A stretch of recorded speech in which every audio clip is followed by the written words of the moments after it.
Ikhwan akhwat para pecinta kesucian jiwa serta manakiban online Eternal Subuh yang berbahagia, pada kesempatan pagi hari ini terus kita bersyukur kepada Allah karena Allah terus memberikan kenikmatan kepada kita semua yang tidak bisa dihitung, terutama nikmat kesadaran kita untuk belajar terus berzikir kepada Allah Subhanahu wa taala.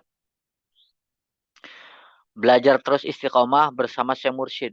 Ini yang mesti betul-betul kita syukuri. Karena Mursyid mengajarkan kepada kita semua menjadi manusia ikhlas, menjadi manusia tulus, menjadi manusia yang hanya ilahi anta maksudi waridhoka matlubi atini mahabbataka wa ma'rifatak. Kalau bicara tentang keikhlasan tentu nggak mudah. Kita sadari semua amaliyah kita ini kira-kira diterima atau tidak kalau kita tidak punya guru. Semua itu apalagi di era sekarang, semuanya adalah pencitraan. Amaliyah-amaliyah kita ini pencitraan. Karena sesuatu yang bisa dilihat itu menjadi pencitraan. Sodako kita, sholat kita, zakat kita, puasa kita, itu menjadi pencitraan. Apalagi di era sekarang, di mana-mana ada CCTV, di mana-mana ada foto-foto. Nampaknya semua amaliyah kita untuk kita sembunyikan tidak dari pencitraan itu tidak mudah.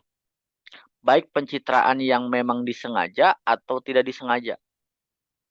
Berbicara tentang amaliyah ritual apapun. Bicara tentang kebaikan-kebaikan apapun yang kita lakukan. Maka Abah mengatakan apa? Semua amaliyah kita ini adalah riya. Kalau udah riya, berarti tidak ikhlas.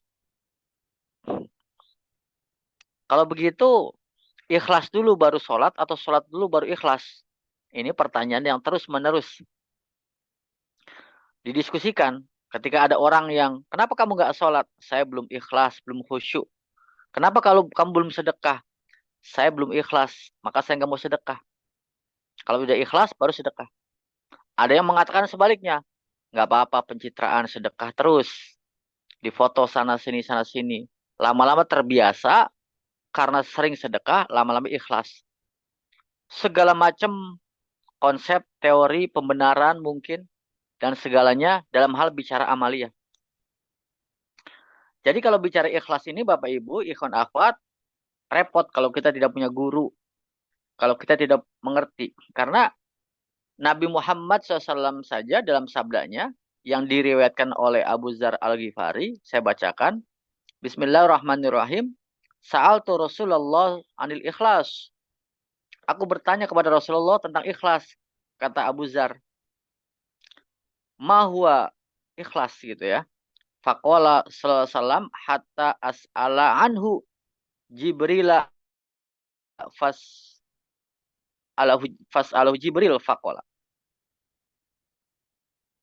Aku bertanya kepada Rasulullah mengenai ikhlas. Apakah itu?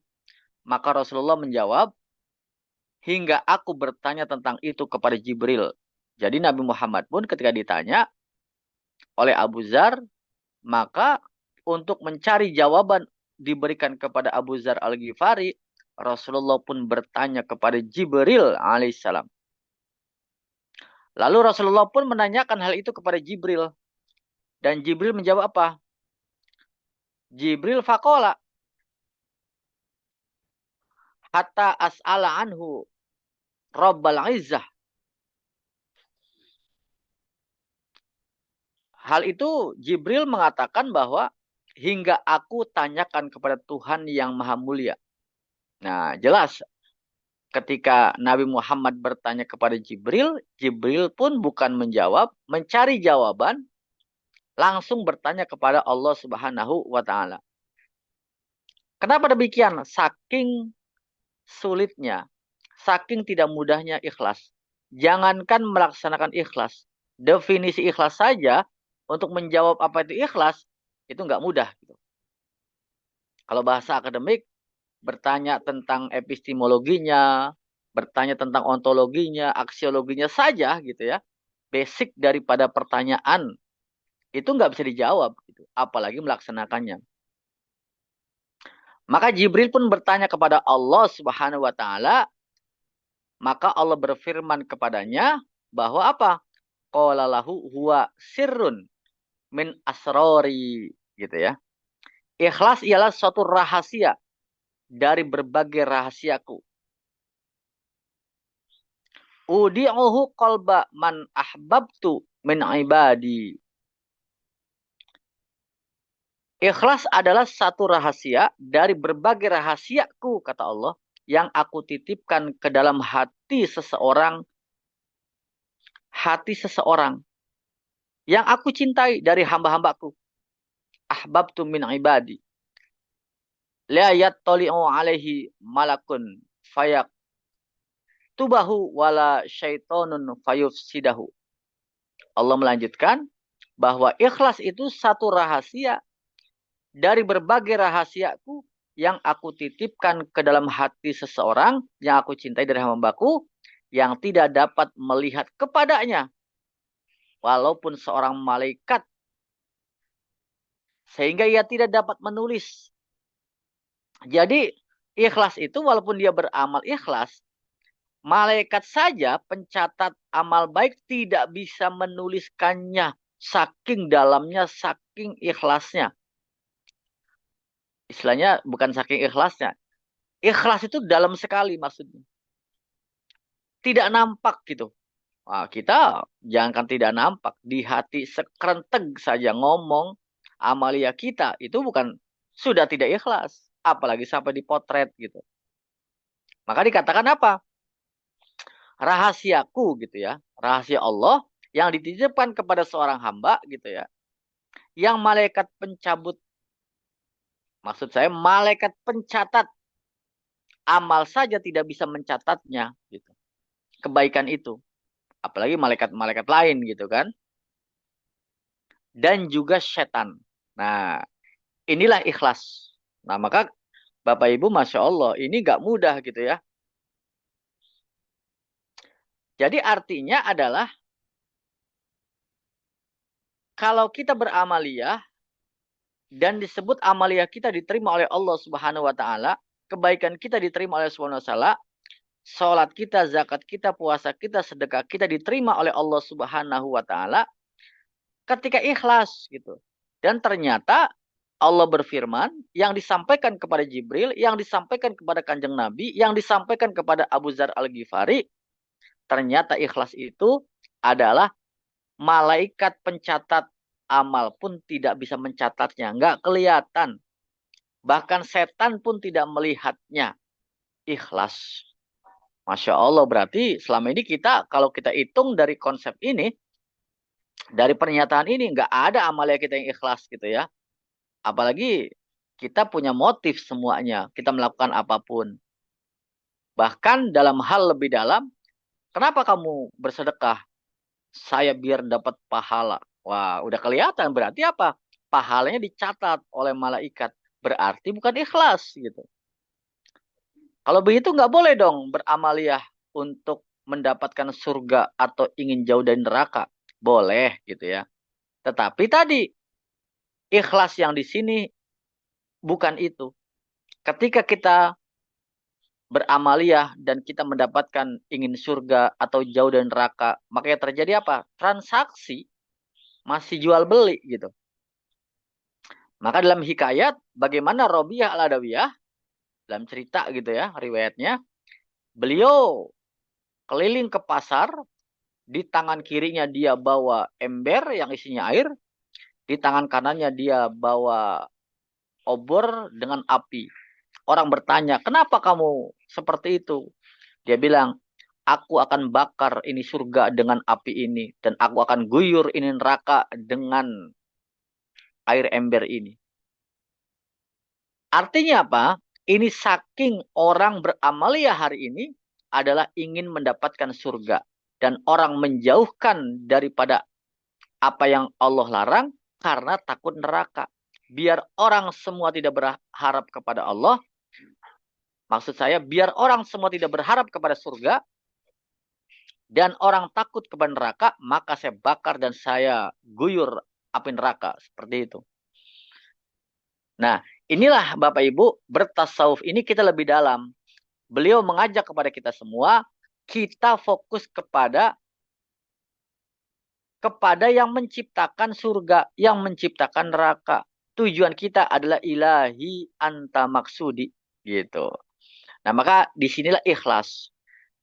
Nah, jadi kata Abah, semua amalia itu ria. Gitu. Kalau begitu apa ikhlas? Tiada lain zikir kita yang kedua, zikir khofi. Maka zikir jahar kita masih ada khofinya, kata Abah.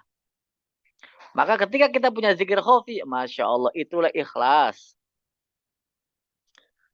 Zikir yang ikhlas, amalia yang ikhlas, hanya zikir khofi. Jangankan istri kita, jangankan suami kita. Malaikat pun, setan pun tidak bisa mengetahui ketika kalbu kita berdetak. Ketika kalbu kita berzikir, ismu zikrillah, menyebut nama Allah, itulah ikhlas gitu. Maka kata apa? Berkali-kali saya katakan, semua amaliyah itu ria. Hanya zikir khofi yang ikhlas. Nah maka usaha kita apa? Usaha kita, ikhtiar kita, semua amaliyah kita ada zikir khofinya. Tetap kita lakukan sholat, ada zikir khofinya. Tetap kita lakukan sedekah, ada zikir khofinya. Kita tetap lakukan zakat kita, puasa kita, ada zikir khofinya. Semua kebaikan-kebaikan kita, di dalamnya ada zikir khofinya. Itulah sebagai ikhtiar kita, menjadikan semua amaliyah kita menjadi ikhlas. Karena kita sudah punya kalimat ikhlas. Sudah punya zikir ikhlas. Begitu. Nah, maka alhamdulillah gitu ya. Kita bersyukur gitu. Maka sebagian ulama tasawuf mengatakan, dari hadis tadi mengatakan bahwa apa? Ikhlas di sini adalah ihsan. Huwa makomul ihsan. Ini adalah makom ihsan. Bukan lagi makom syariat. Bukan lagi makom tauhid. Bukan lagi Islam iman. Tetapi sudah makom ihsan. Apa itu ihsan? Anta budallah ka'annaka tarah. Ini adalah ihsan. Ikhlas adalah makom ihsan. yakni engkau menyembah hanya kepada Allah. Gitu. Hanya kepada Allah. Ka'annaka tarah. Seolah-olah seakan-akan engkau melihatnya. Nah, jadi kalaupun kita tidak bisa melihat seakan-akan seolah-olah. Tapi ya tidak bisa berimajinasi seakan-akan di sini. Maka cara ihsan yang luar biasa adalah zikir khaufi gitu. Itulah ihsan, itulah ikhlas gitu. Nah, maka Bapak Ibu ikhwan akhwat, dari semua amalia kita, kebaikan kita semua barengi dengan zikir khaufi kita. Semua kegiatan aktivitas kita secara vertikal kepada Allah, secara sesama kita, dimanapun, atau hablum minallah, hablum minal nas, hablum minal alam, semuanya ketika punya zikir khafi, semuanya menjadi ikhtiar kita, menjadi ikhlas. Karena zikir khafi itu zikir yang tidak riya. Satu-satunya amaliyah, kegiatan, satu zikir kita kepada Allah, kebaikan kita, amalia kita kepada Allah adalah zikir khafi. Ini adalah ikhlas. Sebagaimana yang diajarkan Abah gitu. Tadi Abah mengatakan semua amalia itu ria kecuali zikir khafi. Jangankan malaikat, setan pun tidak bisa mengetahui. Yang tahu apa? Yang tahu adalah hamba itu dan Allah Subhanahu wa taala. Alhamdulillah, alhamdulillahilladzi faddalana ala katsir min ibadihil mu'minin. Berkah segalanya, semuanya selamanya, ikut doa pengarsa Abah untuk kita semua, pasangan kita semua, keluarga kita semua, anak cucu kita semua. Amin. Al-Fatihah. A'udzubillahi minasyaitonirrajim. Bismillahirrahmanirrahim.